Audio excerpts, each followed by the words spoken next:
హరి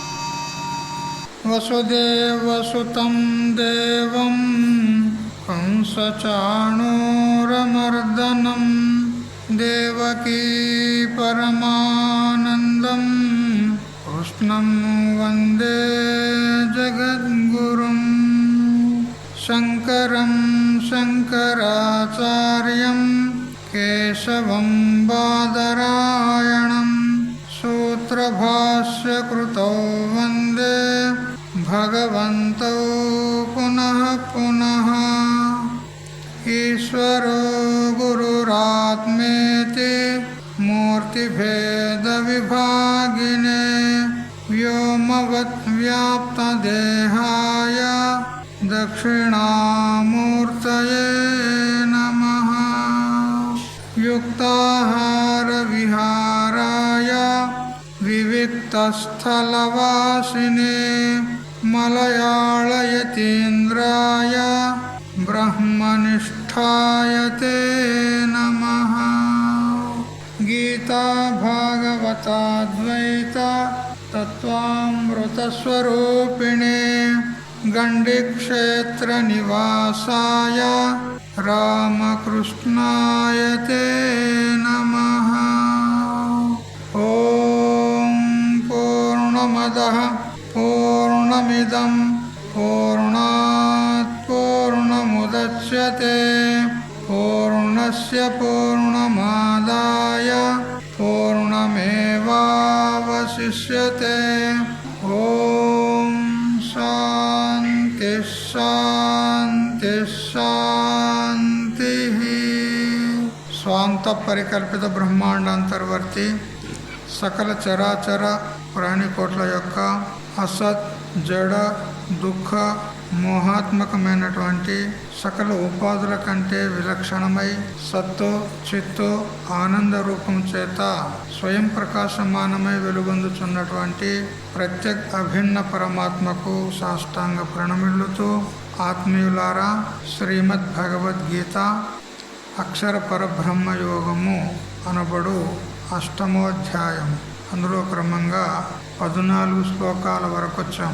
అనన్యచేతాః సతతం యోమాం స్మరతి నిత్యశః తస్యాహం సులభ పార్థ నిత్యయుక్తస్య యోగినః.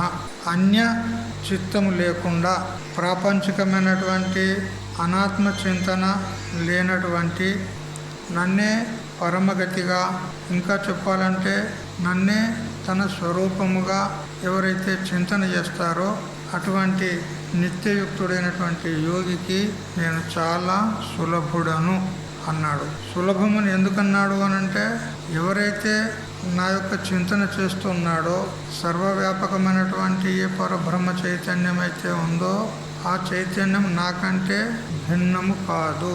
అనన్య అన్నాడు.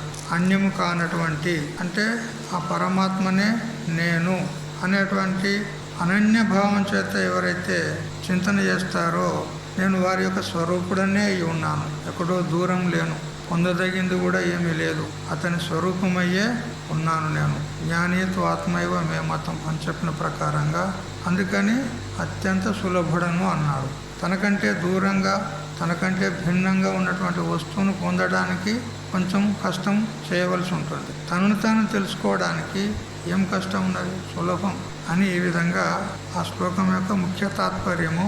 ఇక చాలామంది భక్తిపరంగా ఆ శ్రీకృష్ణ పరమాత్మను అయినటువంటి నన్ను ఎవరైతే స్మరిస్తారో వారికి నేను సులభుడను అని భగవంతుడు చెప్పాడు శ్రీకృష్ణ పరమాత్మ అని ఇట్లా వ్యాఖ్యానాలు చేస్తారు.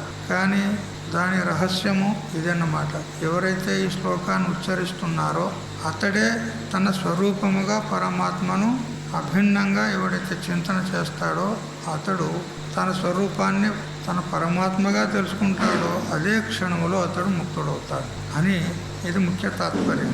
ఎవరైతే ఈ విధంగా అనన్యంగా చింతన చేస్తారో అటువంటి వానికే మహాత్ముడు అంటారు. మహాత్ముడు అంటే చాలా గొప్ప ఆత్మ గలవాడు అని అర్థం కాదు ఇక్కడ. ఆత్మ గొప్పగా చిన్నగా ఉంటుందేమి. ఆత్మ అంటే ఇక్కడ అంతఃకరణం. మహాన్ ఆత్మ అంతఃకరణం యస్య స మహాత్మ. విశాలమైనటువంటి అంతఃకరణం, విశాలమైనటువంటి బుద్ధి, విశాలమైనటువంటి భావన ఎవరికైతే ఉందో అతడు మహాత్ముడు అనబడతాడు. విశాలం అంటే ఏమిటి? సర్వభూతస్థమాత్మానం సర్వభూతాని చాత్మని ఈక్షతే యోగయుక్తాత్మ సర్వత్ర సమదర్శన అని ఇంతపూర్వం 6వ అధ్యాయంలో భగవంతుడు చెప్పిన ప్రకారంగా అన్ని భూతాల్లో పరమాత్మనే ఎవరైతే దర్శిస్తారో, అన్ని భూతాలను తన చేత అభిన్నంగా ఎవడైతే దర్శిస్తాడో, అందరి యొక్క సుఖమే నా సుఖము, అందరి దుఃఖము నా దుఃఖము అని ఈ విధంగా ఎవరైతే విశాలమైనటువంటి భావన కలిగి ఉంటారో అటువంటి వాడు మహాత్ముడు అనబడతాడు. ఆ దృష్టి ఇటువంటి మహాత్ములకే ఉంటుంది. ఎందుకనంటే వాళ్ళలో తమో గుణము కానీ రజో గుణము కానీ పూర్తిగా అది నిర్వృత్తమైపోయింది, లేకుండా పోయింది. కేవలం శుద్ధ సత్వ ప్రధానమైనటువంటి అంతఃకరణం కలిగిన వారు కాబట్టి వారు మహాత్ములు. వారే పరమసిద్ధిని పొందినటువంటి వారు. పరమసిద్ధి అంటే ఏది? మోక్షం.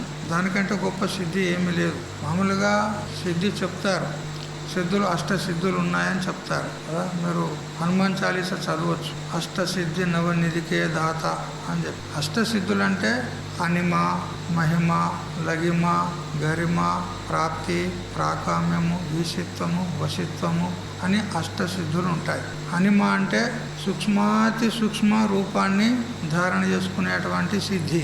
ఆంజనేయుడు లంకలోకి ప్రవేశించేటప్పుడు సూక్ష్మ రూపాన్ని ధారణ చేసుకొని పోయిండా లేదా? సూక్ష్మ రూపధరి లంక జరావా హనుమాన్ చాలీసలో ఉంది కదా. సూక్ష్మ రూపాన్ని ధారణ చేసుకు మరి ఆ సీతాదేవి దగ్గరికి వెళ్ళిన తర్వాత తన యొక్క మహాన్ రూపాన్ని కూడా చూపెట్టాడు. మళ్ళీ యథాస్థితికి కూడా వచ్చాడు. అంటే అతి చిన్న రూపాన్ని కూడా ధారణ చేసుకునేటువంటి సిద్ధి ఉంటుంది. మహాన్ కాయం పెద్ద శరీరాన్ని కూడా చూపెట్టేటువంటి శక్తి ఉంటుంది. అది అనిమ అంటే చిన్నది, మహిమ అంటే పెద్దది, లఘిమ అంటే అల్కగా. ఏ విధంగా శ్రీకృష్ణ పరమాత్మ తులాభారం చేసినప్పుడు ఆ తరాజులో ఆ సత్యభామ ఎన్ని పెట్టినా కానీ బరువైపోయినాడు. గరిమ సిద్ధి. మరి ఆ రుక్మిణీ మాత ఒక తులసి పత్రం పెట్టగానే ఏమైనాడు? లఘిమ, దూది పింజంలాగా అయినాడు. ఇవి లఘిమ అంటే అల్లుగా అయ్యాయి, గరిమ అంటే బరువుగా అయ్యాయి. అదే అంగదుడు రావణాసురుని యొక్క సభలో తన యొక్క పాదాన్ని మోపి ఛాలెంజ్ చేసినాడు. మీ సభ లోపల నా పాదం కలిపేటువంటి వీరుడు ఎవడైనా ఉంటే రమ్మని చెప్పు. కలపండి, నా పాదాన్ని కలపండి. నా పాదాన్ని కలిపినట్లయితే నేను మా శ్రీరామచంద్రుని తరఫున ఓటమిని అంగీకరించి నేను ఇప్పుడే పోతా అన్నాడు. నువ్వు లంకను వదిలిపెట్టి పోతామన్నాడు. కదిపిన డ్రైవర్ ఆ అంగదుని యొక్క పాదాన్ని 1 మిల్లీమీటర్ కూడా ఎవరు కదపలేకపోయారు. వాడు మేఘనాథుడు, పెద్ద బలాఢ్యుడు, ఇంకెంతో మంది వాళ్ళందరూ కూడా వచ్చి ఆ కాలును కదిపించడానికి ప్రయత్నం చేస్తే ఎవరు కూడా కదపజాలకపోయారు. చివరికి రావణాసురుడే వచ్చాడు. రావణాసురుడు వచ్చి కదిలించడానికి ప్రయత్నం చేస్తే ధూర్తుడా, మూర్ఖుడా, నీకు కాదురా నేను ఛాలెంజ్ ఇచ్చింది, నీ వీరులకు చెప్పాడు. నువ్వు ఒకవేళ కాలు పట్టుకునేది ఉంటే పోయి రాముని కాలు పట్టుకోపో అన్నాడు. అంటే ఆ కాలును కదపకుండా అలా ఉంచాడు అంటే అది గరిమ సిద్ధి. అలాంటి సిద్ధులు ఉంటాయి. ఇక ప్రాప్తి, అతడికి ఏది కావాలంటే అది ప్రాప్తి చేసుకుంటాడు. మరి కామం అంటే ఏ రూపాన్ని ధారణ చేసుకోవాలంటే ఆ రూపాన్ని ధారణ చేసుకుంటాడు. శాసనం చేసేటువంటి శక్తి ఈశిత్వము, మరి వశగతం చేసుకున్నటువంటి శక్తి వశిత్వము. ఇట్లా 8 సిద్ధులు ఉంటాయి, అష్టసిద్ధులు ఉంటాయి. అయితే ఇవి ఇంత గొప్ప సిద్ధులైనా కానీ ఇవన్నీ కూడా మాయా కార్యములే. వీటితోని మోక్షం మాత్రం దొరకదు. ఈ సిద్ధులతో కేవలం జ్ఞానం చేతనే మోక్షం, అదే పరమసిద్ధి. అందుకని జ్ఞానం చాలా పవిత్రమైంది.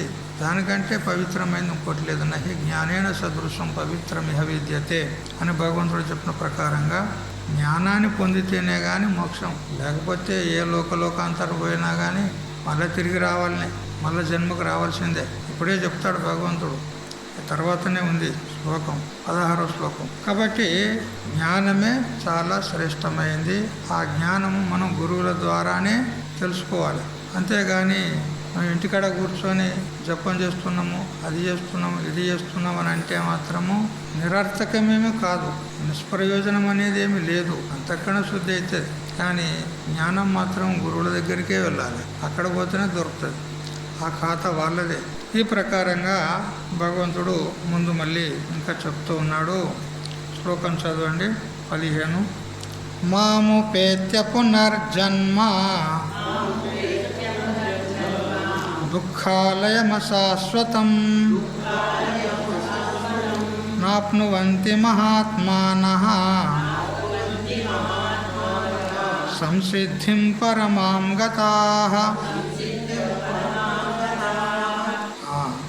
భగవంతుడు పెద్ద బోర్డు పెట్టినాడు ఇక్కడ. అక్కడ అన్నపూర్ణ బోర్డు రాసినాడు కదా, ఆడ పెద్ద పెద్ద అక్షరాలతో. అట్లా భగవంతుడు ఇక్కడ పెద్ద బోర్డు పెట్టాడు. ఏమిటి అని అంటే ఈ జగత్తంతా కూడా దుఃఖాలయం అన్నాడు. జగత్తంతా దుఃఖాలయం కదా. గ్రంథాలయం అంటాం మనం. గ్రంథాలయంలో ఏముంటాయి? గ్రంథాలయంలో ఏముంటాయి? గ్రంథాలయం ఉంటాయి, ఇంకేముంటాయి? అంతేనా లేదా? గ్రంథాలయం లోపల గ్రంథాలే ఉంటాయి, దుఃఖాలయం లోపల ఏముంటాయి? దుఃఖాలే ఉంటాయి కదా. మనం నిండా మునిగినాం కాబట్టి తెలుస్తలేదు కదా. నిండా మునిగితే చలి పెట్టేదట కదా. అట్లా మనం నిండా మునిగినాం కాబట్టి తెలుస్తలేదు. కానీ ఈ లోకమంతా కూడా కాలయం, లోకం శోకహతంచ సమస్తం అని జగద్గురు శంకరాచార్యుల వారు కూడా చెప్తారు. ఈ లోకమంతా కూడా శోకం చేత హతమైపోయింది అంట. ఎందుకంటే ఎక్కడ పోయినా దుఃఖమే దుఃఖం, సుఖం అనేది లేదు. సుఖ ఆభాస అవుతుంది మనకు. ప్రపంచంలో సుఖం ఉన్నది అని ఆభాస అవుతుంది, కానీ వాస్తవంగా సుఖం లేదు. చిన్నపిల్లవాడు ఏలు నోట్లో పెట్టుకొని సపరిస్తాడు కదా. వాని లాలాజలమే వస్తుంది, వాని లాలాజలం మింగుతూ ఈ ఏలు నుంచి వస్తుందని అనుకుంటాడు వాడు. కొందరికైతే అది అలవాటే అవుతుంది. ఇంత పెద్దగా 10-12 ఏళ్ళ పిల్లగాడే దగ్గర అది అట్లే పోతూనే ఉంటుంది చెయ్యి నోట్లకు. భ్రమైంది వానికి. లాలాపానం ఇవాంగుష్టం బాలానం చిత్త విభ్రమ అని చెప్పిన ప్రకారంగా తన బొటన వేలును తన నోట్లో పెట్టుకొని తన నోట్ల నుంచి వచ్చే లాలాజలాన్నే మింగుతూ నాకు బొటన వేలు నుంచి వస్తుంది అని అనుకుంటాడు. ఇది కేవలం భ్రమ కదా. నిజంగా పాలు వస్తాయి అక్కడి నుంచి? బొటన వేలు నుంచి పాలు వస్తాయా? బొటన నుంచి పాలు వస్తే ఇంకా మీరు అక్కర్లే, ఇక తల్లులు అక్కర్లే, ఇక అంతే కదా. భ్రమ అయింది ఆ పిల్లవానికి. అట్లే మనకు కూడా ప్రపంచంలో విషయాల ద్వారా సుఖం వస్తుంది అని భ్రమ అయింది మనకు. అది సుఖం కాదు, సుఖ ఆభాస అంతే. వాస్తవంగా సుఖం లేదు. మరి ఏమున్నది? ఇంత దుఃఖమే. జన్మ దుఃఖం, జరా దుఃఖం, జాయా దుఃఖం, పునః సంసార సాగరం దుఃఖం అన్నారు. ఇది అది అననేల, మొత్తం సంసారమే దుఃఖ రూపమైంది అన్నారు. అదే చెప్పినాడు ఇక్కడ భగవంతుడు. దుఃఖాలయం అశాశ్వతం. ఈ దుఃఖ రూపమైనటువంటి సంసారంలో సుఖం కలుగుతుంది అని మనం కలలుగా అంటున్నాం కదా. ఇది కేవలం భ్రాంతి మాత్రమే, ఏం లేదు, సుఖం అనేది అక్కడ లేదు. ఒకవేళ మీకు సుఖ ప్రతీతి అయినప్పటికీ కూడా ఆ సుఖం అనేది అక్కడి నుంచి రావడం లే, ఇక్కడి నుంచే వస్తుంది. అది నీ సుఖమే. ఇప్పుడు పిల్లవాడి దృష్టాంతం చెప్పుకున్నాం కదా. నీ సుఖాన్నే విషయాల ద్వారా వస్తుందని భ్రమ చెందుతున్నావు నువ్వు. అక్కడ లేదు సుఖం. ఒకవేళ విషయాలు సుఖాన్ని ఇచ్చేటువంటి ఉంటే అందరికీ సుఖం ఇవ్వాలి కదా. ఒక విషయం ఉన్నదనుకో, ఒక లడ్డే ఉన్నదనుకో, గులాం జామున్ ఉన్నదనుకో, అది తీయగానే ఉంటుంది కదా, సుఖమే ఇస్తుంది కదా మనకు. మరి అందరికీ ఇవ్వాలి. మరి అట్లే నీకెట్లా సుఖాన్ని ఇస్తుందో అట్లా అందరికీ ఇవ్వాలి. ఇస్తుందా సుఖం? తిన్నోళ్ళకే. కానీ ఆయనకి తినమను. షుగర్ పేషెంట్ ఉంటారు కదా కొంతమంది, వాళ్ళకి తినమను. తింటారా? నాకు వద్దా అంటాడు. ఎందుకు? షుగర్ పెరుగుతుంది. ఇదివరకే 350 ఉండేది, మళ్ళీ 450 అవుతుంది కదా షుగర్. మరి వానికి కూడా సుఖాన్ని ఇవ్వాలి కదా. ఇస్తుందా? ఇస్తలేదు. ఏదైనా వస్తువు అంతే. ఏదైతే సుఖరూపం ఉన్నదని మీరు అనుకుంటున్నారో అది అందరికీ సుఖాన్ని ఇవ్వదు. అది కొందరికి దుఃఖాన్ని కూడా ఇస్తుంది, కొందరికి సుఖాన్ని ఇస్తుంది. మరి అందులోనే నిజంగా సుఖం ఉంటే అందరికి ఒకే తీరుగా సుఖం ఇవ్వాలి కదా. మరి ఎందుకు ఇస్తలేదు అంటే సుఖం అందులో లేదు. కొన్ని ఏ వస్తువు అయితే నీకు ఇప్పుడు సుఖాన్ని ఇచ్చిందో అదే వస్తువు కాలాంతరం వల్ల దుఃఖాన్ని ఇస్తుంది. ఇస్తుందా లేదా? ఇప్పుడు ఎంతోమంది చూస్తున్నాం, లవ్ మ్యారేజ్లు అవుతున్నాయి కదా. లవ్ మ్యారేజ్ చేసుకుంటారు, ఇప్పుడు ఆనందంగా చేసుకుంటారు. కొన్ని రోజుల తర్వాత వాళ్ళే డైవర్స్ అవుతారు. ఎందుకు చెప్పండి? సుఖం ఉంటే ఎప్పటికొక తీరే ఉండాలి కదా, జీవితాంతం ఉండాలి కదా. కొన్ని రోజులు కాగానే డైవర్స్, నువ్వు అక్కడ నేను ఇక్కడ. ఎందుకైతుండ్రు ఇట్లా చెప్పు? సుఖం ఉంటే లేదు. ప్రపంచంలో ఎక్కడ చూస్తే అక్కడ దుఃఖమే ఉంది. మనకు సుఖ భ్రాంతి అవుతుంది మనకు, అంతే. సుఖం వస్తుందని కలలుగా అంటున్నాం మనం. ఒక ఊళ్ళో కొత్త పెంట అనుకోరాదు, ఒక బ్రాహ్మణ కుటుంబం, వాళ్ళకు ఒకటే ఒక కొడుకు. ఆ కొడుకు 5 సంవత్సరాల వయసుకు వచ్చేసరికి తల్లిదండ్రులు తీరిపోయారు. ఇంట్లో ఎవరు లేరు, వాడు ఒకడే అనాథ అయిపోయాడు. ఇక వాడిని పోషించే వాళ్ళు ఎవరూ లేరు. అప్పుడు ఒక సాధు మహాత్ముడు ఎట్లాంటి వాడు, పిల్లవాడు అనాథ అయిపోయాడు కదా అని ఆశ్రమానికి తీసుకొచ్చుకున్నాడు. వాడిని పోషించుకుంటూ వాడిని శిష్యునిగా చేసుకొని సేవకునిగా పెట్టుకొని ఇవన్నీ పెంచి పెద్ద చేసినాడు. వానికి అన్ని విద్యలు నేర్పినాడు, శాస్త్రాలని చెప్పినాడు. క్రమేణా వాడు 25 సంవత్సరాల వయసుకు వచ్చాడు. వచ్చిన తర్వాత ఒకసారి అతనికి, ఆ పిల్లవానికి అనిపించింది, ఏ గురుదేవా, నేను పుట్టింది మొదలు మీ దగ్గరే ఉన్నాను, బాహ్య ప్రపంచం అంటూ నాకు తెలియదు. మరి తీర్థక్షేత్రాలు అనేకం ఉన్నాయని మీరే శాస్త్రాల లోపల చెప్పారు కదా, ఒకసారి నేను తీర్థక్షేత్రాలు తిరిగి వస్తా, అక్కడక్కడ దేవుని దర్శనం చేసుకొని వస్తా అని అంటే, అప్పుడు మంచిది నాయన పోయిరా అన్నాడు. ఆజ్ఞ ఇచ్చాడు. వాడు బయలుదేరిండు. పోతూ ఉన్నాడు క్షేత్రాలు తిరుగుకుంటూ ఆ భగవద్ దర్శనం చేసుకుంటూ పోతూ ఉన్నాడు. ఒక ఊళ్ళోకి, ఆ ఊళ్ళో నుంచి వెళ్ళిపోయేది ఉన్నది ముందు, ఆ గ్రామం లోపల నుంచి ముందు వెళ్ళిపోయేది ఉన్నది. ఆ గ్రామంలోకి వచ్చాడు. అతడు పోతూ ఉంటే ఎదురుగా బ్యాండ్ బాజాలతోని మంది అందరూ వస్తున్నారు ఎదురుగా. అది చూశాడు. చూసి ఆ ఎదురుగా వస్తున్నటువంటి అందులో ఒకరిని అడిగినాడు, ఏమయ్యా ఇదంతా ఏంది, బ్యాండ్ బాజాలు అంతా వాయిద్యాలతోని చప్పుళ్ళతోని వస్తున్నారు ఏమిటి అని అంటే, ఇది పెళ్లి బారాత్ అన్నాడు. పెళ్లి బారాత్ అంటే పెళ్ళోళ్ళు వస్తూ ఉన్నారు. ఆ పిల్లగాని తరపున, ఆ వరుణి తరపున, ఆ వరుణ్ణి తీసుకొని పిల్ల ఇంటికి పోతున్నారు, వధువు ఇంటికి పోతున్నారు. ఆ గుంపులో ఒక వ్యక్తి చెప్పినాడు అన్నమాట, అయ్యా ఇది పెళ్ళి, వాళ్ళు పెళ్లి చేసుకోవడానికి పోతున్నారు. అందులో వరుడు ఉన్నాడు, ఒక మంచిగా సుశోభితుని చూసి ఆ పల్లకిలో కూర్చుండబెట్టారు. అతన్ని వధువు ఇంటికి తీసుకెళ్ళి ఆ ఇద్దరికి పెళ్లి చేస్తారు. ఆ తర్వాత వాళ్ళు భార్యాభర్తలు అయిపోతారు. ఆ తర్వాత వాళ్ళు సాంసారికమైనటువంటి జీవనాన్ని గడుపుతారు, గృహస్థ జీవనాన్ని గడుపుతారు, సుఖంగా ఉంటారు అని అన్నీ చెప్పినాడు. చెప్తే అట్లనా, నాకు ఎరకలేదే ఇదివరకు, నేను ఎప్పుడు చూడలేదే అని అనుకున్నాడు. ఇక వెళ్ళిపోయినాడు. వీళ్ళు ఎటుపోయారు, ఆయన ముందుకు వెళ్ళిపోయినా మరొక గ్రామాన్ని చేరుకున్న తర్వాత అక్కడ 4 వీధులు కలిసిన చోట కూడలి దగ్గర ఒక పక్కకు అట్లా బావి ఉంది. ఆ బావి చుట్టూ ఇట్లా కట్టగట్టినారు. అంటే పిల్లలు ఎవరైనా బావిలో పడతారని చెప్పి చుట్టూ కట్టగట్టాము. ఇంత వెడల్పుతోని చుట్టూ కట్టగట్టాము బావి చుట్టూ. ఇక ఇతడు పోయినాడు. ఆడ పెద్ద చెట్టు కూడా ఉంది, నీడ ఉన్నది. ఆ కింద గచ్చు కట్టగట్టింది ఉన్నది. దాని మీద కూర్చున్న తర్వాత అతనికి ఆ పెళ్లి గుర్తొచ్చింది. పెళ్లి వాళ్ళు పోయినట్టు అది గుర్తొచ్చింది. వాళ్ళు పెళ్లి చేసుకుంటే వాళ్ళు ఇద్దరు భార్యాభర్తలు అయితే వాళ్ళు సంసారం సుఖం కలుగుతుంది, నేను కూడా చేసుకుంటే బాగుండు కదా అని వానికి ఒక ఆలోచన వచ్చింది. నేను కూడా పెళ్లి చేసుకుంటే బాగుంటుంది కదా అని వానికి ఆలోచన వచ్చింది. అంతలో ఇక అలసిపోయి వచ్చాడు కాబట్టి, నడిచి వచ్చాడు కాబట్టి నిద్ర వచ్చిందని అట్లనే ఆ కట్ట మీద పడుకున్నాడు. ఆ కట్ట మీద అట్లే పడుకోగానే నిద్ర అంటింది. ఇక వాడు ఆలోచన చేసుకుంటా ఉన్నాడు కాబట్టి అదే కలబడింది. ఏం కల, వానికి పెళ్ళి అయినట్టుగా, భార్య వచ్చినట్టుగా, వాళ్ళు ఇద్దరు ఒక మంచం మీద పడుకున్నట్టుగా. ఇక ఆ అమ్మగారు కొంచెం కొంచెం అటు జరగండి, ఇటే వస్తున్నావు, అటు జరుగు అని అంటే జరిగి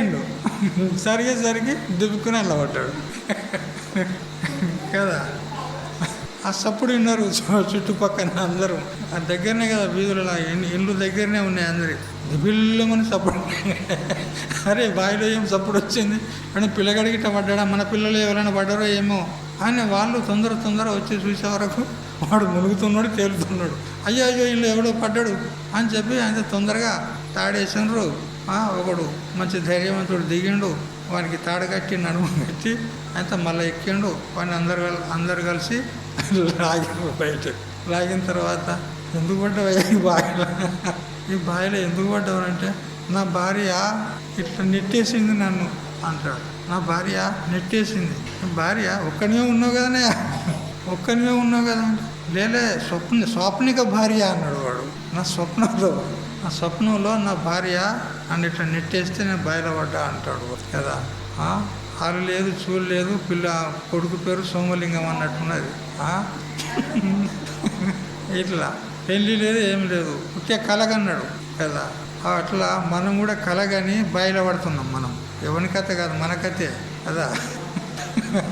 కదా, ఈ విషయాల లోపల సుఖాలు ఉన్నాయని మనము పగటి కళలు కనుక్కుంటా ఆ విషయాలను అనుభవించుకుంటూ ఇందులో నుంచి సుఖం వస్తుంది అని మనం భావన చేస్తున్నాం. ఆ సుఖము వైషయిక సుఖం, విషయాల ద్వారా కలిగినటువంటి సుఖం. ఆ సుఖం ఏం చేస్తుందని అంటే మనకు ఆ అనుభవాన్ని ఇచ్చిన వెంటనే ఎంతసేపు అనుభవిస్తాం మనము? ఏదో కొంతసేపు అనుభవిస్తాం. అనుభవించిన తర్వాత ఆ అనుభవం నష్టమైపోయి ఇక అది సంస్కారాన్ని మనకు అంతఃకరణంలో మిగిల్చిపోతుంది. దాని సంస్కారం సూక్ష్మ అవస్థ అంతఃకరణం మిగిల్చిపోతుంది. అది మళ్ళీ కాలాంతరం లోపల మళ్ళీ అలాంటి విషయమే కావాలి అని ఆ సంస్కారం మళ్ళీ ఉద్భూతమయ్యి మనకు కోరికగా అది పరిణతి చెందుతుంది. అదే కోరికగా తయారవుతుంది. ఆ కోరిక నెరవేర్చుకోవడానికి మళ్ళీ ప్రయత్నం చేస్తూ ఉంటాం కదా. ఈ విధంగా జన్మవర్ణ రూప సంసారంలో కొట్టుమిట్టాడుతున్నాము. కాబట్టి ప్రపంచంలో వాస్తవంగా సుఖం అనేది లేదు, విషయాల్లో సుఖము లేదు. ఒకవేళ సుఖ ప్రతీతి అయినప్పటికీ కూడా అది మన సుఖమే కదా. ఇంతకుముందుకు చెప్పాను కదా పిల్లవాని దృష్టాంతం. అట్లా అందులో నుంచి రావడం లేదు, మన సుఖమే ప్రతిఫలించి దాని ద్వారా వచ్చినట్టు భ్రాంతి అవుతుంది. అద్దంలో ముఖం లేదు మనది, ఉన్నదా? అద్దంలో ఉన్నట్టు కనపడుతుంది, అంతేగాని లేదు అందులో. అట్లా సుఖం కూడా విషయాల్లో ఉన్నట్టు ప్రతీతి అవుతుంది, కానీ అందులో లేదు. వచ్చిందా? ఈ ప్రకారంగా భగవంతుడు చక్కగా దుఃఖాలయం అశాశ్వతం అని అంటూ చాలా బాగా చెప్పినాడు. దుఃఖాలు ఎన్ని రకాలుగా ఉంటాయి అంటే ఇదివరకే చెప్పుకున్నాం మనం. కోటాను కోట్ల దుఃఖాలు ఉన్నాయి, కానీ అన్నిటినీ మూడిట్లోనే అంతర్భూతం చేశారు. ఆధ్యాత్మిక దుఃఖాలు, ఆది భౌతిక దుఃఖాలు, ఆది దైవిక దుఃఖాలు అని ఈ విధంగా 3 దుఃఖాలు చెప్పినారు. శారీరకమైనటువంటి దుఃఖాలకు ఆధ్యాత్మిక దుఃఖాలు అంటారు. రోగము, నొప్పి వస్తాయి కదా శరీరానికి. మరి మానసిక దుఃఖాలు ఇవన్నీ కూడా ఆధ్యాత్మిక దుఃఖాలు. ఇక బాహ్యంగా ఇతర ప్రాణుల ద్వారా కలిగేటువంటి దుఃఖాలు అవి ఆది భౌతిక దుఃఖాలు. తేలు, పాము, కుక్క, పులి, సింహము, దొంగ, బంధువులు వాళ్ళు కూడా దుఃఖానికి కారణమవుతారు. ఇవన్నీ కూడా ఆది భౌతిక దుఃఖాలు అంటారు. ఇక ఆది దైవిక దుఃఖాలంటే ఈశ్వర ప్రకోపం వల్ల కలిగేటువంటి దుఃఖాలు. అతివృష్టి, అనావృష్టి, భూకంపము, మరియు మొన్న కరోనా వచ్చింది కదా, అది కూడా ఈశ్వర ప్రకోపం వల్లనే వచ్చింది. అది కూడా ఆది దైవిక దుఃఖంలో గణన అవుతాయి. ఈ ప్రకారంగా 3 దుఃఖాలు ఉంటాయి. ఆ 3 దుఃఖాలు ప్రపంచంలో ప్రతి వ్యక్తికి కలుగుతాయి. ఎవనికో ఏదో ఒకటి దుఃఖం ఉంటూనే ఉంటుంది. ఎంత శ్రీమంతుడు ఉన్నా కానీ వానికో దుఃఖం ఉండే ఉంటుంది తప్పకుండా. ధనవంతుడు ఉన్నాడు, మన కొడుకు చెప్తే ఇంటలేడు. కోటాను కోట్ల ధనం ఉన్నది, మన కొడుకు ప్రతికూలం ఉన్నాడు. ధనం ఉండి ఏం లాభం చెప్పు? వాడు నిరంతరం ఏడుస్తూనే ఉంటాడు, నేను ఇంత సంపాదించి ఎందుకు? నా కొడుకు కోసమే కదా ఇదంతా సంపాదించింది, వాడే సరి అయిన వాడు కాకపోతే నేను ఇదంతా సంపాదించింది ఎవరి కోసం అని బాధపడుతూ ఉంటాడు. సుఖం ఉన్నదా? ధనం ఉన్నది, సుఖం ఉన్నదా? లేదు. ఆ ఇంద్రునికే లేదు సుఖము కదా, ఇంద్రునికే సుఖం లేదు. ఇంద్ర పదవి, సింహాసనం మీద ఇంద్ర పదవిని పొంది కూర్చున్నాడు, వానికే సుఖం లేదు. ఎప్పుడు ఏ రాక్షసుడు వచ్చినా సీట్ను లాక్కుంటాడో అని వానికి భయం, క్షణక్షణం భయం వానికి. ఎవ్వనికి లేదు సుఖం. నచేంద్రస్య సుఖం కించిత్ న సుఖం చక్రవర్తిన సుఖమస్తి విరక్తస్య మునేరేకాంత వాసన. ఒక లంగోడు బహాదురికే సుఖం ఉంటుంది, అతనికి ఉన్న సుఖం ఏ ఇంద్రునికి లేదు, చంద్రునికి లేదు, బ్రహ్మదేవునికి లేదు, ఎవ్వనికి లేదు ప్రపంచం. ఆ మహాత్ముడు అనుభవించేటువంటి సుఖము అది పరమానంద సుఖం, బ్రహ్మానంద సుఖం. దానికంటే అధిక సుఖము లేదు. అందుకని జ్ఞానం సంపాదించుకుంటే మహారాజు కదా, వాళ్ళందరూ రాజులైతే ఈయన మహారాజు. మకుటం లేదు, కిరీటం లేదు, కానీ ఆ చక్రవర్తి కంటే విలక్షణమైన ఆనందాన్ని అనుభవిస్తాడు. మళ్ళీ ఏ విషయోపభోగాలు లేవు, పుక్కున్న చోటనే కళ్ళు మూసుకొని ఆ బ్రహ్మానందాన్ని అనుభవిస్తాడు. నయా పైసా ఖర్చు పెట్టింది లేదు, ఆ సుఖం కోసం ఏం శ్రమ చేసింది లేదు, ఏం లేదు, కూర్చున్న చోట ఆ బ్రహ్మానందాన్ని అనుభవిస్తాడు. ఇతర రాజులకు వాళ్ళకు ముకుటాలు ఉంటాయి, కానీ సంకటాలు మాత్రం పోవు, అంతే కదా. పేరుకున్నాయి ముకుటాలు, కానీ సంకటం మాత్రము పోదు, దుఃఖాలు ఉంటాయి. అందువల్ల మరి దుఃఖము లేనటువంటి స్థితిని మనం పొందాలి అని అంటే ఆ కుమ్మరి పురుగు అంటే గది చూసినారా, కుమ్మరి పురుగు అది బురదలనే ఉంటుంది, బురద అంటది దానికి, చూసినారు కదా, అదే కుమ్మరి పురుగు. మొన్న చెప్తే మీరు ఏందో ఏందో అని అంటారు కదా, ప్రత్యక్షంగా వచ్చి ఏదో మాకు తెలియదు కదా, ఇట్లా బురదలనే ఉంటుంది, బురద అంటది దానికి. అట్లా జ్ఞాని సంసారంలో ఉంటాడు, సంసారానికి అంటుకోడు, అట్లా అది జ్ఞాని. అట్లా నువ్వు నేను ఒకటే కదా అని అంటుంది అది. ఎందుకంటే జ్ఞాని అది రెండు ఒకటే కదా. జ్ఞాని సంసార బురదలో ఉంటాడు కానీ సంసార బురద కంటుకోడు, అది ఆ బురదలో ఉంటుంది, ఆ బురద కంటు. అట్లా ఈ విధంగా 3 దుఃఖాలు ఉంటాయి. ఈ 3 దుఃఖాలు ఏ యోనిలో కూడా పశు పక్షి క్రిమి కీటక మనుష్య దేవ గంధర్వ ఏ జన్మలో కూడా ఈ 3 దుఃఖాలు తప్పవు. జన్మ వచ్చిందంటే దుఃఖం ఉన్నదే. జన్మ దుఃఖం, జరా దుఃఖం, జాయా దుఃఖం, పునః కదా. దుఃఖమే దుఃఖం ఉన్నది మొత్తం ప్రపంచం అంతా, కానీ దుఃఖం ఉన్నదని తెలుస్తలేదు మాకు. అయితే ఎవరైతే సంసిద్ధిం పరమాం గతాః, ఈ సంసిద్ధిని పరమాం సంసిద్ధిం అంటే పరమ ఉత్కృష్టమైనటువంటి సంసిద్ధిని అంటే మోక్షాన్ని ఎవరైతే పొందుతారో అటువంటి మహాత్మానః మాం ఉపేత్య అంటే నన్ను చేరుకొని దుఃఖాలయం అశాశ్వతం అయినటువంటి ఈ సంసారాన్ని పునః జన్మ న ఆప్నువంతి, మళ్ళీ జన్మను పొందరు అంటారు. తర్వాత ఇది ఆ పరమాం సిద్ధి అన్నాడు, ఇక్కడ మోక్షం అన్నాడు. ఆ మోక్షము ఏ విధంగా పొందుతారు అంటే జ్ఞానం చేతనే పొందుతారు. జ్ఞానం లేకుండా పుణ్యం సంపాదించుకొని లోకలోకాంతరాలకు వెళ్ళినటువంటి వారు ఎంతోమంది ఉంటారు. కానీ ఏ లోకం వెళ్ళినా కానీ మళ్ళీ పునః జన్మకు రావాల్సిందే అని భగవంతుడు స్వయంగా తన ముఖారవిందం నుండి చెప్తున్నాడు. చదవండి శ్లోకం, 16వ శ్లోకం. ఆ బ్రహ్మ భువనాల్లోకాః పునరావర్తినోర్జున మాముపేత్యతు కౌంతేయ పునర్జన్మ న విద్యతే. స్పష్టంగా చెప్పినాడు ఇక్కడ భగవంతుడు, ఖుల్ల ఏమి దాచుకోకుండా చెప్పినాడు. ఏ లోకం పోయినా కానీ మళ్ళీ తిరిగి రావాల్సిందే, మోక్షం అయితే దొరకదు. ఆ బ్రహ్మ భువనాల్లోక అన్నాడు. ఎన్ని లోకాలున్నాయి?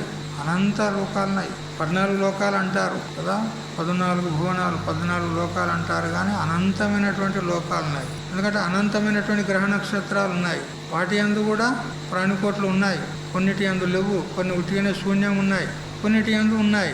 ఆ ఉన్నవి కూడా అనంతమైనవి ఉన్నాయి. కాబట్టి ఏ లోకం పోయినా సరే మళ్ళీ పునరావృత్తి మాత్రం తప్పదు అంటాడు. మళ్ళీ జన్మకు రావాల్సింది మాత్రం తప్పదు.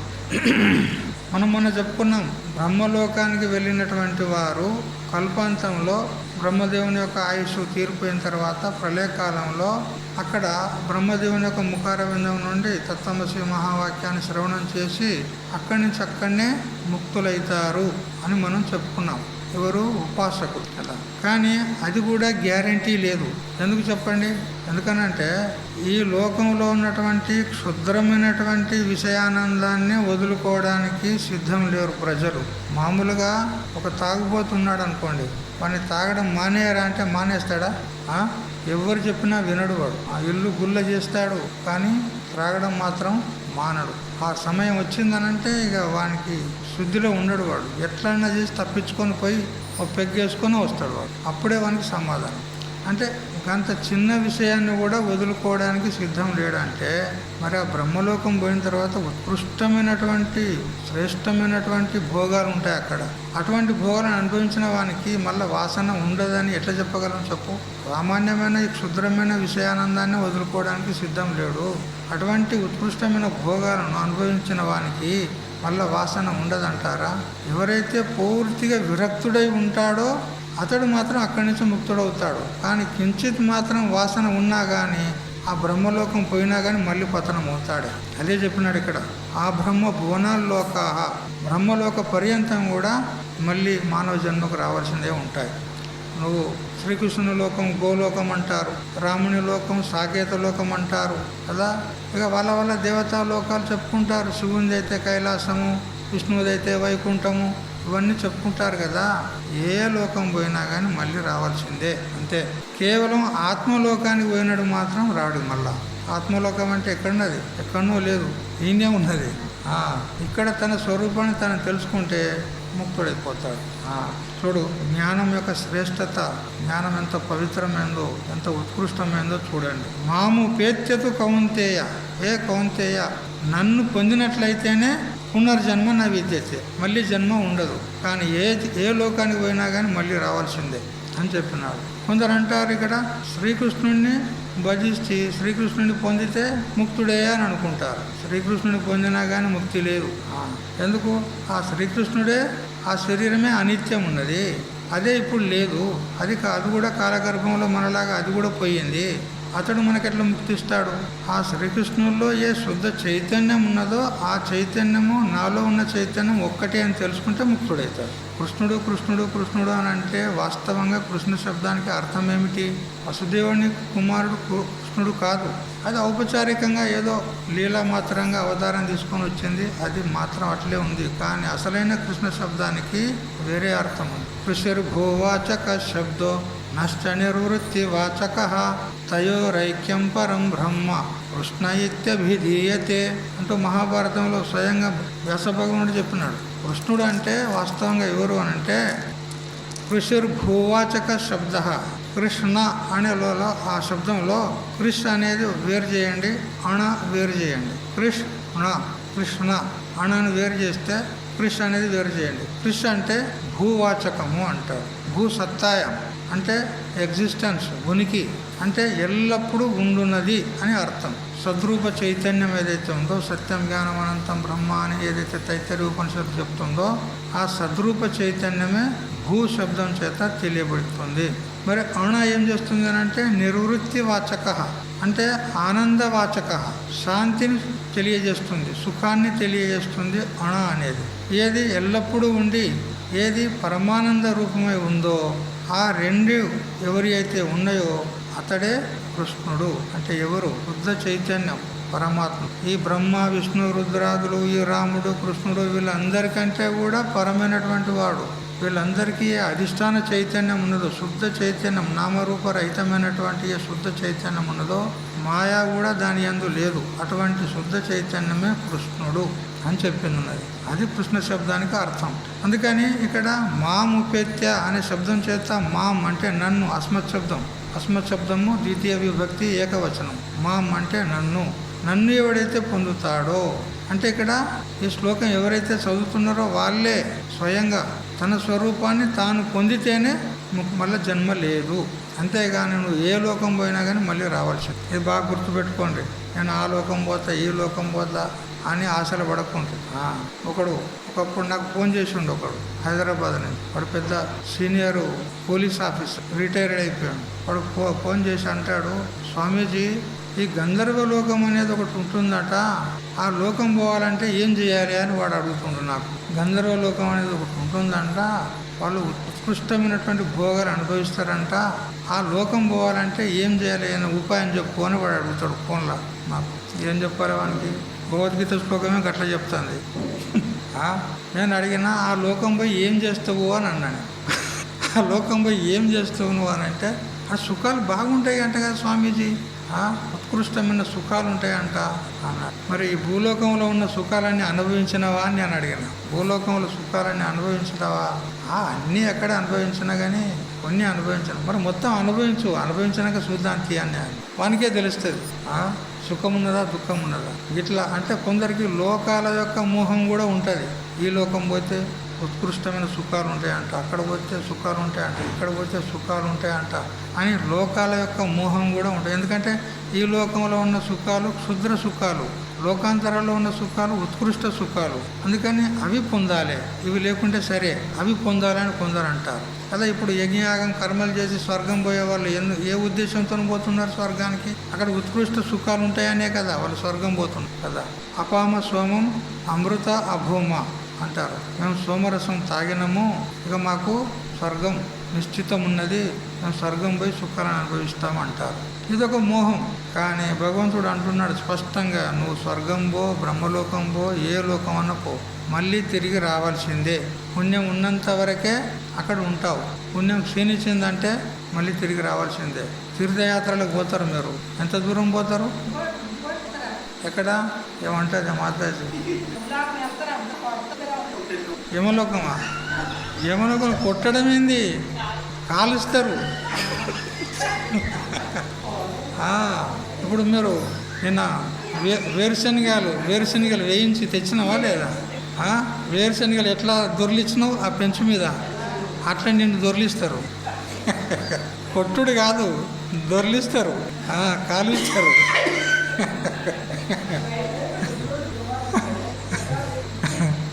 కాబట్టి అలా కాలే బండ మీద దొర్లిస్తారు. ఆ కడాయిలు, పెద్ద పెద్ద కడాయిలు ఉంటాయి, నూనె కడాయిలు. ఆ నూనె కడాయిలు కింద నుంచి మంటలు పెట్టి ఆ నూనెను బాగా వేడి చేసి కిందికి మీదికి మసులుతూ ఉండగా అందులో మన బజ్జీలు దేవినట్టు దేవుతారు. బజ్జీలు దేవినట్టు దేవుతారు మనల్ని. తెలిసిందా? అందుకే జాగ్రత్తగా మనం వ్యవహారం చేసేది కూడా చాలా సూక్ష్మంగా జాగ్రత్తగా చేయాలి.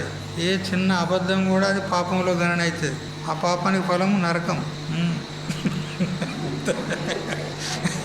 ఇది కాబట్టి నన్ను ఎవడైతే తెలుసుకొని నన్ను పొందుతాడో అతనికి మాత్రం జన్మ ఉండదు, ఇంకా ఏ లోకం పోయినా కానీ మళ్ళీ తిరిగి రావాల్సిందే అని భగవంతుడు స్పష్టంగా చెప్పినాడు. అయితే కొందరు అంటారు ఆ బ్రహ్మ భువనాల్లోకాహ అని భగవంతుడు ఆ బ్రహ్మ అన్నాడు. ఆ అనేది దీర్ఘ ఆకారం ఉన్నది కదా, ఇది ఉపసర్గ. పరపర అపసంతు సుదురు నిసదురు అని ఇట్లా ఉపసర్గలు ఉంటాయి. అందులో ఆ అనేది ఒక ఉపసర్గ. ఈ ఉపసర్గ రెండు విధాలుగా అనేక విధాలుగా అర్థం ఇస్తుంది. ఈషదర్థే క్రియాయోగే మర్యాదాభి విధౌచయ ఆతమేతం హితం జ్ఞేయం వాక్య స్మరణయోర్ అగ్నిత్ అని వ్యాకరణ నియమం ఉన్నది. అయితే ఆంబుదేహే అస్య రాజ్యం అని చెప్పినట్లు బ్రహ్మలోక పర్యంతము ఇతర లోకాలు ఏవైతే ఉన్నాయో అవి పునరావృత్తి శీలములు, మళ్ళీ జన్మకు రావాలి. కానీ బ్రహ్మలోకము పోయినోడు మళ్ళీ రాడు, అటే ముక్తుడైతాడు అని ఇట్లా ఒక అర్థం. అయితే ఇదే ఆ ఆకారం ఏదైతే ఉపసర్గ అని చెప్పుకున్నాం కదా, అది ఆ బ్రహ్మలోకాన్ని కూడా సంగ్రహ చేస్తుంది. అంటే బ్రహ్మలోక పర్యంతం కూడా, బ్రహ్మలోకం పోయినోడు కూడా తిరిగి వస్తాడు. ఇప్పుడు మనం చెప్పుకున్నాం కదా, ఉత్కృష్టమైనటువంటి భోగాలు ఉంటాయి అక్కడ. ఆ భోగాలకు అతడు ఆసక్తుడైనట్లయితే ఆ భోగ వాసన చేత మళ్ళీ తిరిగి రావాల్సి వస్తుంది. ఎవరైతే పూర్ణ వైరాగ్యాలు ఉంటారో వాళ్ళు ముక్తులైతారు. కానీ కించిత్ ఆసక్తి ఉన్నా కానీ మళ్ళీ తిరిగి రావాలి, బ్రహ్మలోకం పోయినా కానీ మళ్ళీ తిరిగి రావాలి, జన్మకు రావాల్సిందే అని ఈ విధంగా ఇట్లా అర్థం చేస్తారు చాలామంది. రెండు విధాలుగా చెప్పుకోవచ్చు. బ్రహ్మలోకాన్ని వదిలి మిగతా లోకాలన్నీ కూడా పునర్జన్మకు హేతువులు, మళ్ళీ తిరిగి రావాల్సి ఉంటుంది అని ఇట్లా ఒక అర్థము.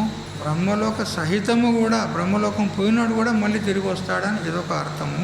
ఏ విధంగా చెప్పుకున్నా అన్వయమైతే ఇప్పుడు మనం చెప్పుకున్న ప్రకారంగా బ్రహ్మలోక పర్యంతం అన్ని లోకాలు పునరావృత్తి కలవే అని ఈ విధంగా చెప్తూ ఈ శ్లోకం పైన రెండు అర్థాలు ఉన్నాయంటూ ఆ బ్రహ్మ భువనాల్లోక అనే చోట బ్రహ్మలోక సహితంగా అనే అర్థాన్ని చాలామంది చెప్పారు. శ్రీ శంకరుల వారు, శ్రీ ఆనందగిరి, మధుసూదన సరస్వతి, శ్రీధర స్వామి, చిద్గణానందగిరి, శ్రీ జ్ఞానదేవుడు, లోకమాన్య తిలక్ మొదలైనటువంటి వాళ్ళు ఈ అర్థాన్నే చెప్పినారు.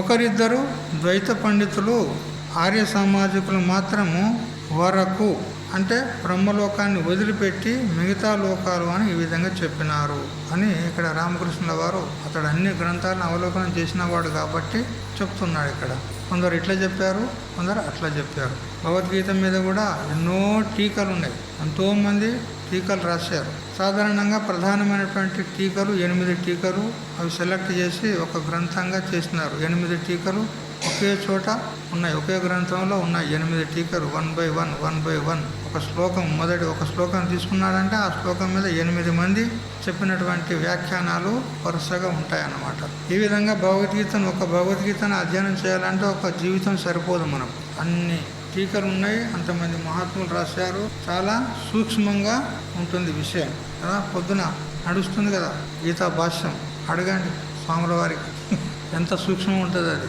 బుద్ధి పనిచేయది, అంత సూక్ష్మంగా లోతుగా పోయి విచారం చేస్తారు. భగవంతుని యొక్క అభిప్రాయం ఇట్లా ఉంది అని. ఇక్కడ మనం ఏదో పైకి చెప్పుకుంటూ ఉన్నాం, వినోదంగా చెప్పుకుంటున్నాం మనం ఇక్కడ, కానీ అసలు చింతన వేరే ఉంది. ఆ సరే, బ్రహ్మలోకం వెళ్ళిన వారికి పునరావృత్తి లేదని ఉపనిషత్తులలో బ్రహ్మసూత్రాలలో చెప్పబడింది. బ్రహ్మలోకం పోయిన వానికి మళ్ళీ తిరిగి వచ్చేది ఉండదు అని ఉపనిషత్తుల్లో మరి బ్రహ్మసూత్రంలో కూడా చెప్పింది ఉన్నది. అక్కడ బ్రహ్మణ సహతే సర్వే సంప్రాప్తే ప్రతిసంచరే పరస్యాంతే కృతాత్మాన ప్రవిశంతి పరంపదం అని అంటూ పురాణ వచనాన్ని తీసుకొని బ్రహ్మసూత్రంలో శంకరాచార్యులు వర్ణన చేశాడు. మరి ఉపనిషత్తుల్లో కూడా ఉంది. బ్రహ్మలోకం పోయినవాడు బ్రహ్మదేవునితో పాటు ప్రళయ పర్యంతం అక్కడ ఉండి విశిష్టమైనటువంటి భోగాలు అనుభవించి ప్రళయ సమయంలో ఇక ప్రళయం అయ్యే సమయం ఆసన్నమైనప్పుడు బ్రహ్మదేవుని ద్వారా ఉపదేశం పొంది వాళ్ళు అక్కడి నుంచి అక్కడనే బ్రహ్మదేవునితో పాటు వాళ్ళు ముక్తులవుతారు. మళ్ళీ వారికి పునరాగమనం అంటూ లేదు అని ఈ విధంగా బ్రహ్మసూత్రంలో వర్ణన చేయబడింది. ఒకటి సద్యోముక్తి, రెండవది క్రమముక్తి. ముక్తి కూడా రెండు విధాలుగా ఉంది. సద్యోముక్తి, క్రమముక్తి. క్రమముక్తి అని అంటే ఇక్కడి నుంచి బ్రహ్మలోకానికి వెళ్ళి బ్రహ్మలోకం నుంచి అక్కడి నుంచి అట్లా ముక్తుడు క్రమంగా పోవడం. సద్యోముక్తి అంటే ఇక్కడే జ్ఞానం కలిగిన వెంటనే ఇక్కడే ముక్తుడవుతాడు. జ్ఞానం లబ్ధ పరం శాంతిం ఆచర్యనాది గచ్చతి అని చెప్పిన ప్రకారంగా ఇక్కడనే ముక్తుడవుతాడు. ఎక్కడ ఏ లోకలోకాంతరాలకు పోయేది లేదు. సద్య అంటే వెంటనే జ్ఞానం కలిగిందే తడవు ముక్తుడైపోతాడు. ఇది సద్యోముక్తి అంటారు. క్రమముక్తి అని అంటే బ్రహ్మలోకం వెళ్ళి అక్కడి నుంచి ముక్తుడు కావడం ఇది. అయితే సద్యోముక్తినే కైవల్యముక్తి అంటారు. సద్యోముక్తి అంటే ఇక్కడ జ్ఞానం పొంది ఇక్కడికన్నే ముక్తుడైతే ఇది కైవల్యముక్తి అంటారు. అయితే ఇక్కడ ముక్తుడమయ్యేదే ఇది శ్రేష్టమైనటువంటి ముక్తి. లోకలోకాంతరాలకు వెళ్ళి అక్కడి నుంచి క్రమంగా ముక్తిని పొందేది అంత శ్రేష్టమైనది కాదు. ఒకవేళ కదాచిత్ మళ్ళీ విషయాసక్తి కనుక ఉన్నట్లయితే మళ్ళీ పతనం అయ్యేందుకు అవకాశం ఉంది. కానీ సద్యోముక్తులు అట్లా లేదు. జ్ఞానం కలిగిందంటే ముక్తుడే ఇట్లా ఉంటుంది. ఈ జన్మలోనే తత్వ సాక్షాత్కారం ద్వారా కైవల్యముక్తిని సద్యోముక్తిని పొందిన వారు ఏ లోకానికి పోవలసిన పని లేదు అన్నారు. ఇక్కడనే ఎవరైతే సద్యోముక్తిని పొందుతారో వారు ఏ లోకానికి వెళ్ళాల్సినటువంటి అవసరము లేదంటాడు. వారు ఇక్కడికిక్కడే ముక్తులైనారు. ఇక్కడే తత్వజ్ఞానాన్ని పొందజాలని వారు సగుణ బ్రహ్మోపాసనం చేసి అర్చరాది మార్గంతో బ్రహ్మలోకం చేరి ఆ లోకాధ్యక్షుడకు బ్రహ్మదేవునిచే మహావాక్యోపదేశం పొంది ఆయనతో పాటు ముక్తులవుతారు. క్రమముక్తి ఇది. ఎవరైతే ఉపాసకులు ఉంటారో వారు బ్రహ్మలోకం వెళ్ళి బ్రహ్మదేవునితో పాటు ఉండి బ్రహ్మదేవుని ద్వారా మహావాక్యోపదేశాన్ని పొంది అక్కడే ముక్తులవుతారు. ఇది క్రమముక్తి. ఈ విధంగా రెండు విధాలుగా ఉంది అన్నమాట ముక్తి. ఉపాసనలు కూడా అనేక రకాలుగా ఉంటాయి. సగుణోపాసన, నిర్గుణోపాసన అని అనేక రకాలుగా, వైశ్వనర ఉపాసన, పంచాగ్ని విద్య, ఇట్లా ఉపనిషత్తుల్లో అనేక రకాలైన ఉపాసనలు చెప్పినవి ఉన్నాయి. ఆ ఉపాసనలు చేసినటువంటి వాళ్ళు మాత్రము బ్రహ్మలోకానికి వెళ్తారు. బ్రహ్మలోక ప్రాప్తి రెండు విధాలుగా ఉంటుంది. అందులో కూడా చెప్తున్నాడు. ఉపాసన ద్వారాను కర్మల ద్వారాను అన్నాడు. కర్మలు చేసినటువంటి వాళ్ళు ఈ దక్షిణాయన మార్గం గుండా, ధూమ్ర మార్గం గుండా వెళ్తారు. ఇక ఉపాసన చేసినటువంటి వాళ్ళు ఉత్తరాయణ మార్గం గుండా వాళ్ళు వెళ్తారు. ఈ విధంగా వెళ్ళి కర్మ చేసిన వారిదైతే గ్యారంటీ లేదు. అంటే ముక్తుడవుతాడని గ్యారంటీ లేదు. మళ్ళీ తిరిగి వస్తాడు. కానీ ఉపాసకుడు మాత్రం తిరిగి రాడు. అది కూడా గ్యారంటీ లేదు. ఆ బ్రహ్మలోకం వెళ్ళి విషయాసక్తుడే మళ్ళీ రావచ్చు. ఈ ప్రకారంగా ఉత్తరాయణ మార్గము, దక్షిణాయన మార్గము అని అనేక మార్గాల ద్వారా కొందరు జాయస్వ మిరియస్వ మార్గము, కొందరు ఇక్కడే పుట్టుతూ చస్తూ ఉంటారు. ఈ ప్రకారంగా గమనాలు ఉంటాయి, మార్గాలు ఉంటాయి. ఒక వ్యక్తి నేరం చేసి పట్టుబడ్డాడు. న్యాయాధిపతి వానికి 25 ఏళ్ళు శిక్ష విధించాడు. వానికి బళ్ళారి సెంట్రల్ జైల్లో పంపించారు. ఎందుకంటే రామకృష్ణానంద స్వామి రాయలసీమ వాడు. రామకృష్ణానంద స్వామి రాయలసీమ గండి క్షేత్రం ఎక్కడుంది? అనంతపురం జిల్లా. అక్కడ రాయలసీమ వాడు కాబట్టి వాళ్ళకు బళ్ళారి దగ్గర చెప్పిండు. దగ్గర సెంట్రల్ జైలు చెప్పిండు. ఒక ఆయన నేరం చేసిండు, బళ్ళారి సెంట్రల్ జైల్లో పంపించాడు. 2 ఏళ్ళు గడిచేసరికి ఆ జైలు రిపేరీ కావాల్సి వచ్చింది. 2 ఏళ్ళు అందులో ఉన్నాడు. 25 ఏళ్ళ జైలు శిక్ష. అందులో 2 ఏళ్ళు బళ్ళారి సెంట్రల్ జైల్లో ఉన్నాడు. ఆ సెంట్రల్ జైలును రిపేర్ చేయవలసి వచ్చింది. అప్పుడు ఆ ఎవరైతే నేరస్తులు ఉంటారు కదా జైల్లో ఉన్నటువంటి వాళ్ళను వేరే జైల్లోకి తరలిస్తారు. అక్కడ కూడా మళ్ళీ ఏదైనా రిపేర్ అయిందనుకో మళ్ళీ ఇంకో జైల్లోకి తరలిస్తారు. ఇట్లా తింపుతూ ఉంటారు. అట్లా మనము కూడా ఈ చేసిన ఒక పొరపాటుకు యుగములు గడిచానని కంచర్ల గోపన్న అంటాడు. ఎవరు? భద్రాచల రామదాస్. ఆయన అంటాడు, చేసిన ఒక పొరపాటుకు యుగములు గడిచాను అంటాడు. ఒక్క పొరపాటు చేసినందుకు యుగాలు గడిచిపోతున్నాయి నాకు అంటాడు. ఏ పొరపాటు అది? ఏమిటా పొరపాటు? తన్ను తాను తెలుసుకోకపోవడమే పెద్ద పొరపాటు. అదే పొరపాటు, అదే మనం చేస్తున్నాం. ఆయన పాటల్లో చెప్పినాడు, ఒక్క పొరపాటు చేసినందుకు యుగాలు గడిచిపోతున్నాయి. ఇప్పుడు ఈ శరీరాలన్నీ ఏంటి? ఇవన్నీ జైళ్ళే కదా. జైళ్ళు. ఈ శరీరం విడిచిపెట్టి ఇంకో శరీరం, ఆ శరీరం విడిచిపెట్టి ఇంకో శరీరం, అది విడిచిపెట్టి ఇంకో శరీరం, ఇవన్నీ జైళ్ళు. అక్కడ చెప్తున్నాడు కదా రామకృష్ణానంద స్వామి, ఈ జైలు నుంచి ఆ జైలు, ఆ జైలు నుంచి ఆ జైలుకు. అంటే ఒక శరీరం నుంచి ఒక శరీరానికి మనం పోతూ ఉన్నామని తెలిసిందా? మరి ఆ నేరమే చేయకపోతే ఏ జైలుకు పోనవసరం లేదు. అందుకని మన స్వరూపాన్ని మనం తెలుసుకుంటే సరే, లేకపోతే పెద్ద నేరం చేసినట్టు. నేను ఉదయం పూట చెప్పాను కదా, కోటి గోవులను చంపినంత పాపం కలుగుతుంది మనల్ని మనం తెలుసుకోకపోతే. మరి మనం ఎవరో తెలుసుకోవాలి. చెప్తూనే ఉన్నాం కదా, మన స్వరూపం ఇది, మన స్వరూపం పరమాత్మ స్వరూపము, శుద్ధ చైతన్య స్వరూపము. మనం జీవులం కాదు, శరీరం మనది కాదు, శరీరం నువ్వు కాదు అని చెప్తున్నాం. మరి బాగా గుర్తుపెట్టుకొని విచారం చేసి నిశ్చయం చేసుకోండి. ఎవరు చెప్పినా కానీ వినేది లేదు. బ్రహ్మదేవుడు వచ్చి చెప్పినా కానీ నువ్వెట్లా బ్రహ్మ అవుతావురా, నేను బ్రహ్మను ఉండంగా అని వాడు వచ్చిండు అనుకో, అంటే నువ్వు కూడా ఎక్కడి నుంచి వచ్చినావు, నువ్వు కూడా మిథ్యనే కదా అని అనాలి, చెప్పాలి అతను. నువ్వు కూడా మిథ్యనే. బ్రహ్మ విష్ణు మహేశ్వరుడు కూడా మిథ్య అని చెప్పింది ఉన్నది వేదాంత శాస్త్రం. అబ్ది అపార స్వరూపమమ లహరి విష్ణు మహేష్ విధిరవి చంద వరుణయమ శక్తి ధనేశ గణేష్ అని విచార సాగరం కదా. నా స్వరూపము పెద్ద సముద్రం లాంటిది. ఆ సముద్రం లాంటి నా స్వరూపంలో ఈ బ్రహ్మ విష్ణు మహేశ్వరులు దేవి రుద్ర గణపతి వీళ్ళంతా అలల మాదిరిగా ఇట్లా వస్తూ ఉంటారు, పోతూ ఉంటారు. ఇట్లాంటి బ్రహ్మదేవులు ఎంతోమంది వచ్చిపోయారు, ఇట్లాంటి విష్ణువులు ఎంతోమంది పోయినరు. నువ్వెక్కడి నుంచి వచ్చినావు? నీకే అధిష్టానం నేనున్నా అని చెప్పాలి. ఎవరితోననాలే? బ్రహ్మదేవునితోనే. వచ్చి అడిగిండు అనుకో, నీకు అధిష్టానం నేనున్నా, నేను ఉండేప్పటికే నువ్వు ఉన్నావు, నేను లేకపోతే నువ్వెక్కడున్నావు అని ఇట్లా గట్టిగా చెప్పాలి. భయపడేది లేదు. అరే ఇంత గట్టిగా నీకు ఎవరు చెప్పిండ్రా అంటే బ్రహ్మ విద్యానంద స్వామి చెప్పిండు. అంతే. నువ్వేమైనా అడిగేది ఉంటే ఆయన దగ్గరికి పోయి అడుగుండ్రి. నా దగ్గరికి పంపిండ్రి, నేను మాట్లాడతా ఆయనతోని. మీకు వచ్చి అడిగినట్లయితే బ్రహ్మ విద్యానంద స్వామి దగ్గరికి పో, ఆయన నీకు సమాధానం చెప్తాడు. నువ్వు నాకు అడగకు పో అనేది. అంత గట్టిగా ఉండాలి. ఊగొద్దు కదా. గుంజను వాతినప్పుడు అది ఊగిందనుకో మనం ఊగుతలేము, అది ఊగిందనుకో గట్టిగా లేదన్నట్టు. అది ఊతలేదు, మనమే ఊగుతున్నాం అనుకో గట్టిగా అయినట్టు. అంతే కదా. అది గట్టిగా అయితే దాన్ని ఊపిపోయి మనమే ఊగుతాం, కానీ అది ఊగది. అది ఊగిందంటే అది ఇంకా లూజుగా ఉన్నదన్నమాట. అందుకని ఊగేది లేదు, మనం కదిలేదు లేదు. గట్టిగా పక్కా నిశ్చయం చేసుకున్నారు. ఆ 3వ అధ్యాయంలో చివరికి చెప్పిన, అది మీరు ఎప్పటికీ వినాలని చెప్పిన నేను కదా. ఆ ట్రాక్ అది మీరు మొబైల్లో పెట్టుకొని బాగా వినండి. కాబట్టి ఏ లోకం పోయినా కానీ పునరావృత్తి మాత్రము, జన్మ బంధం మాత్రం తప్పదు. ఇది జన్మలన్నీ కూడా ఒక జైలు లాంటివి అన్నమాట. ఒక జైలు నుంచి మరొక జైలుకు, ఒక జైలు నుంచి మరో జైలుకు ఏ విధంగా ఆ నేరస్తులను మారుస్తారో అట్లా భగవంతుడు మనల్ని అనేక శరీరాల్లో మారుస్తూ ఉన్నాడు. ఎంతవరకు అంటే ఆత్మజ్ఞానం కలగనంత వరకు. ఆత్మజ్ఞానం కలిగిందా ఇక మనకు జన్మ అంటూ ఉండదు, మోక్షాన్ని పొందుతాం అని ఈ విధంగా చెప్పినాడు.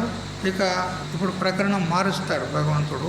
మార్చి ఇక్కడ బ్రహ్మదేవుని యొక్క ఆయుష్ ఎంత, మన ఆయుష్ ఎంత, సంవత్సరాలు ఏమి, అవన్నీ కూడా చెప్తాడు. ఇక్కడ చెప్పి ఆ ధూమ మార్గము, మరి అర్చిరాది మార్గము, ఉత్తరాయణ మార్గము, దక్షిణాయన మార్గము, ఇవన్నీ కూడా చెప్తాడు. అది క్రమంగా రేపటి నుంచి తెలుసుకుందాం. హరి ఓం తత్సత్. ఓం సహనావతు సహనౌ భునక్తు సహ వీర్యం కరవావహై తేజస్వినావధీతమస్తు మా విద్విషావహై. ఓం శా